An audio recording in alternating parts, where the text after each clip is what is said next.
नमस्कार, वंदे मातरम साथियों। जैसा कि मैंने आपको एक वीडियो बना चुका हूँ और इस सीरीज़ का मेरा ये दूसरा वीडियो है, जिसमें मैं भारत के पढ़े लिखो लड़कों को किस तरीके से गुमराह किया जाता है और जो उनका हिस्सा होता है वो नहीं दिया जाता है और उनकी बेरोज़गारी का फ़ायदा उठाया जाता है। किस तरीके से कंपनियाँ वाले जो मालिक हैं, करोड़ों खरबों रुपए कमाते हैं और हम लोगों को हज़ारों रुपए कमाने में ही नानी याद आ जाती है। देखिए, जो लड़के पैसा निकालने का काम करते हैं, उनको जो आईडी दी जाती है, उस आईडी में इस समय किस प्रकार का अत्याचार करा जा रहा है, आप लोग देखिए।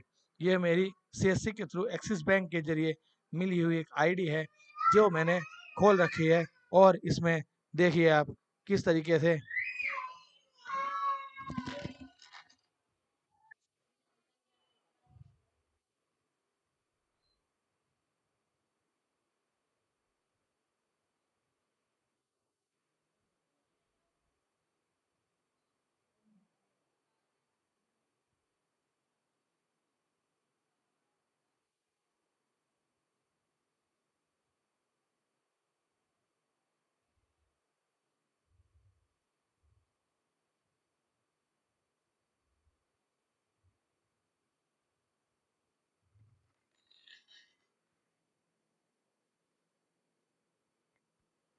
देखिए, ये मैंने एक्सिस बैंक की एक आईडी खोल रखी है, जिसमें मैं अब आपके सामने दिखाता हूँ, बैलेंस इंक्वायरी के लिए क्या-क्या करना पड़ता है और किस तरीके से बैलेंस इंक्वायरी होती है। फिर किस तरीके से कैश निकाला जाता है। कैश निकालने के लिए भी क्या करना होता है, ये हम आपको दिखा रहे हैं। ये यहाँ पे हम अपना आधार नंबर डालेंगे, सब प्रथम जिसकी आईडी है, उसका आधार नंबर पड़ेगा, फिर वो अपना फिंगर लगाएगा। यहाँ पे फर्स्ट टाइम लॉगिन करने के लिए फिंगर लगाएगा व्यक्ति। फिंगर लगाने के बाद ये किसी प्रकार के एरर से वापस लौट गया है, तो दोबारा ये फिंगर लगाएंगे आधार नंबर डाल के। यहाँ पे कैप्चर करेंगे फिंगर। फिंगर कैप्चर के लिए दबाएंगे। फिंगर कैप्चर होने के बाद अब कस्टमर का जो पैसा निकालना है, उसके लिए कस्टमर का मोबाइल नंबर डालेंगे, फिर कस्टमर का आधार नंबर डालेंगे,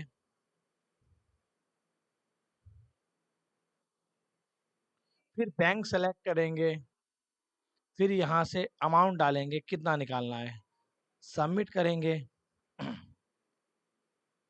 स्कैन करेंगे, कस्टमर का फिंगर लगवाएंगे, स्कैन सक्सेसफुल और सबमिट कर देंगे।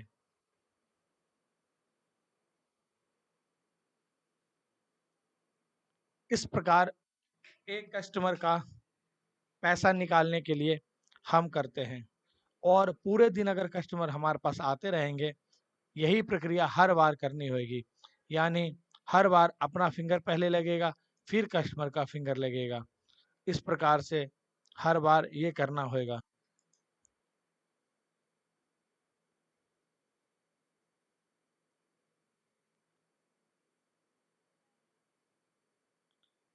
यह एक प्रकार का शोषण ही है, क्योंकि बैंकों में ऐसा नहीं होता है और पहले आइडिया होती थी, उनमें भी ऐसा नहीं होता था।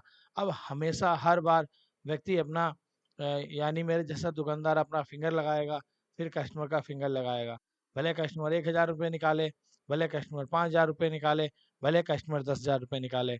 इस प्रकार की मनमानी ये लोग करते जा रहे हैं, ताकि हम जैसे लोग जो 1000 2000 रुपये पैदा करते हैं, वह पूरे दिन इन्हीं चीज़ों में उलझे रहें और अपना किसी प्रकार का पारिवारिक, सामाजिक और तरह का आर्थिक कार्य ना कर पाएँ, क्योंकि बहुत ही उलझाया जा रहा है।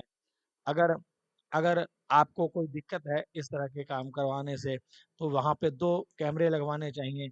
एक कैमरा शॉप के अंदर होना चाहिए, जो लाइव चलना चाहिए। का कैमरा लैपटॉप में होना चाहिए, जो लाइव चलना चाहिए और जिस व्यक्ति का पैसा हम निकाल रहे हैं, तो वहाँ पे दिखाई भी देगा, कौन व्यक्ति पैसा निकाल रहा है, किसका पैसा निकला है। ये बार-बार फिंगर रखवाने का ये बहुत ही गलत मानसिकता के साथ बनाया हुआ नियम है। अमेरिका जैसे विकसित देशों में बिल्कुल भी नहीं होता होएगा, केवल भारत में भारत के जो पढ़े लिखे युवा हैं, का शोषण करने के लिए इस प्रकार के नियम चलाए गए हैं। और ये एक्सिस बैंक का हमने दिखाया है, हम आपको भी एयरटेल बैंक का दिखाएँगे, उसमें भी सेम टू सेम यही नियम इन्होंने कर रखा है। यानी मौजूदा इस समय आज मैं वीडियो बना रहा हूँ 28/4/2024 का है, समय 1:07 है।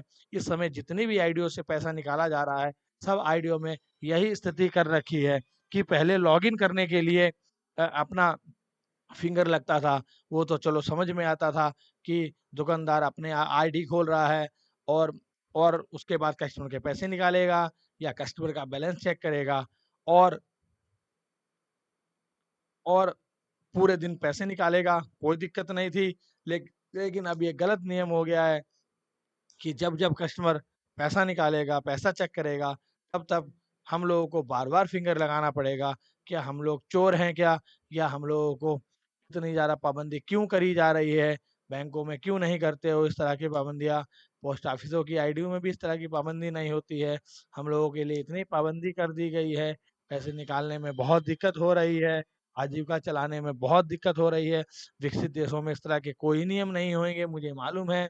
हमारे देश में इस तरह का नियम कर देते हैं, कोई कहने वाला नहीं है। आप जानते हैं, कोई भी आदमी किसी भी प्रकार से, क्योंकि यहाँ पे भारत में कहने में मोदी जी कुछ भी कहें, परंतु इतनी बेरोज़गारी है, तभी तो इतना सब शोषण किया जा रहा है। मैं शोषण ही कहूँगा, क्योंकि जिन्होंने ये व्यवस्था बनाई है, मैं उनको चैलेंज करता हूँ, आएँ वो दिन के ₹500 भी एक दुकान से बना के दिखाएँ और इस तरह के पूरे काम करें, जितने इन्होंने पाबंदियाँ लगा रखी हैं, तब उनको पता लगे ना कि हम लोगों ने कितनी गलत व्यवस्थाएँ बना रखी हैं। व्यवस्था सही करनी हो, तो सही से नियम बनाने चाहिए, इस तरीके से गलत नियम नहीं बनाने चाहिए। ये पूरे गलत नियम बनाए बनाए जा रहे हैं और कस दुकानदार का पूरी तरह से शोषण किया जाता है। वो व्यक्ति बेचारा सर्वर हो ना हो, कस्टमर से बात करता है, उसके पैसे निकालता है और उसको समझाता है, उसको पैसे देता है। और किस तरीके से आप लोग जानते हैं, बैंकों में अकाउंट में केवाईसी होती हुई है, फिर भी बता देते हैं केवाईसी करवाइए। यहाँ तक मैंने देखा है, व्यक्ति लाइन में लगा रहता है, 1 बजे जब उसका समय आता है बैंकों में, पैसा निकालने जाता है, तो उससे कह देते हैं आप केवाईसी कराइए। बेचारा 1 बजे वो व्यक्ति केवाईसी नहीं कराता है, वो सीधा घर चला जाता है और कराता भी है तो वो लोग करते नहीं है बैंक वाले केवाईसी, बल्कि बैंक वालों को तुरंत 1 बजे तक लाइन में होने के वजह से उसका तुरंत केवाईसी करना चाहिए और वहाँ पे उसको बताना चाहिए कि तुम्हारा केवाईसी हमने कर दिया है, अब आप अपना पैसा निकाल दो, पैसा निकलवा लो, ये नियम सही है। तो ये सब समस्याएँ आ रही हैं। एक्सिस बैंक का मैंने ये आपको दिखाया है, अब आपको हम एयरटेल बैंक का भी दिखाएँगे, ताकि आप लोग ये ना कहें कि आप एक ही आईडी का दिखा रहे हैं, दूसरी आईडी का नहीं दिखा रहे हैं। हम आपको दूसरी आईडी का भी दिखाएँगे और भी बातें आपको बताते रहेंगे। हम आईडी खोल रहे हैं और उसमें आपको बताएँगे। अच्छा, आप लोग अब ये एक चीज़ देखिए कि इसका समाधान क्या है? इसका समाधान एक ही है कि भारत में अच्छे कानून बनने चाहिए, जिससे जिससे किसी भी तरह का कोई शोषण ना कर सके।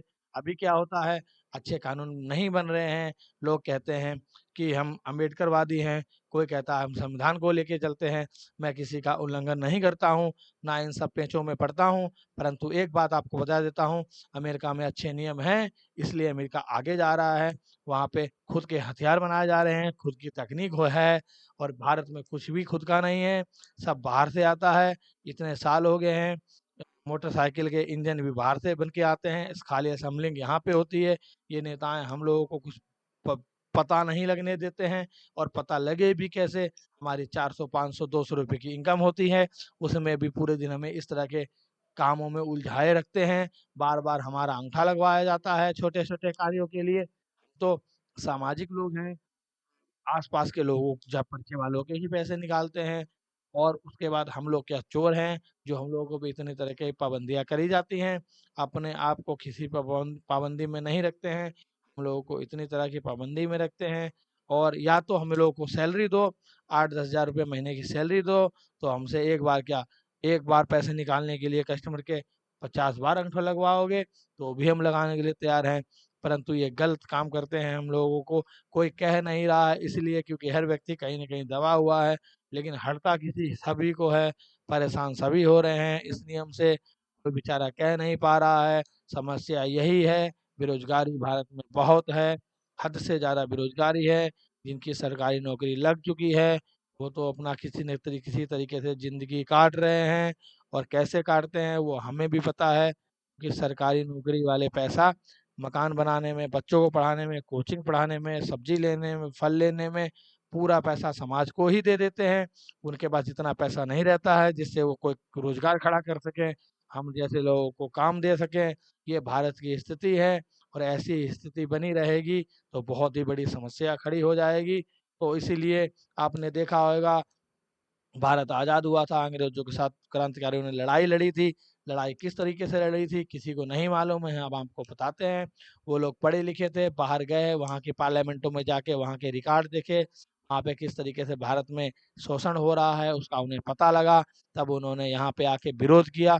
यही है अज्ञानता आज भी भारत में है, भारत के लोगों को पता ही नहीं हमारा किस प्रकार से शोषण हो रहा है। नेता लोग बन जाते हैं 5 साल के लिए, कुछ भी कार्य नहीं करते हैं। तो हम लोगों को अच्छे नियम, एक नियम है जूरी कोर्ट, दूसरा नियम है रेफरेंडम ऑफ गन लॉ, क्योंकि हथियार जब पास में होंगे तो व्यक्ति को नाजायज कोई नहीं सता सकता है। अगर कोई व्यक्ति को नाजायज सताता भी है तो उसको डर लगा रहेगा, क्योंकि इनके पास हथियार हैं। और जब कोर्ट सही होएगा, जूरी सिस्टम होएगा जो अमेरिका में है, जूरी सिस्टम अमेरिका में है, तो न्याय व्यवस्था जल्दी मिलेगी, सरल तरीके से मिलेगी। इसको समझने के लिए मैं डिस्क्रिप्शन में लिंक दे दूंगा। मैं समस्याएं नहीं बताऊंगा, मैं समस्याओं के साथ साथ सबको समाधान बताऊंगा। अपना अपनी आजीविका के लिए ज़िंदगी भर जूझने से बढ़िया है ऐसी व्यवस्था में चलें, और ऐसी व्यवस्था से जुड़ें, तो स्वरोजगार के साथ साथ सबको रोजगार मिले, अच्छे समाज में रहें, अच्छे समाज में हम लोग रहें। आप लोग देखते हैं लोग शहर क्यों चले जाते हैं, क्योंकि वहाँ पे सब लोग सामाजिक तौर पे शिक्षित होते हैं, आर्थिक तौर पर सब समृद्ध होते हैं। गांव में ये नहीं हो पाता है, कुछ लोगों को आर्थिक सहयोग मिल पाता है, कुछ लोग आर्थिक तौर पे आगे बढ़ पाते हैं, बाकी लोग नहीं बढ़ पाते हैं। हमें लोगों को समाज हमारा तभी पिछड़ा रह पाता है, रह जाता है। सभी लोगों को आर्थिक आर्थिक तौर पे संपन्न होना चाहिए। यही है हमारा देश, यही हमारे देश में प्राचीन समय से ही बताया गया था। कोई भी आर्थिक तौर पे कमज़ोर नहीं होता था, इन सरकारों ने कर दिया है। इतना सब करने के बाद भी हमसे इतनी सारी पाबंदियाँ लगा गई हैं। डिस्क्रिप्शन में आपको लिंक देंगे, उन वीडियो को ज़रूर सुनिएगा और कमेंट करिएगा और बताइएगा, क्या मेरा ये उद्देश्य सही है?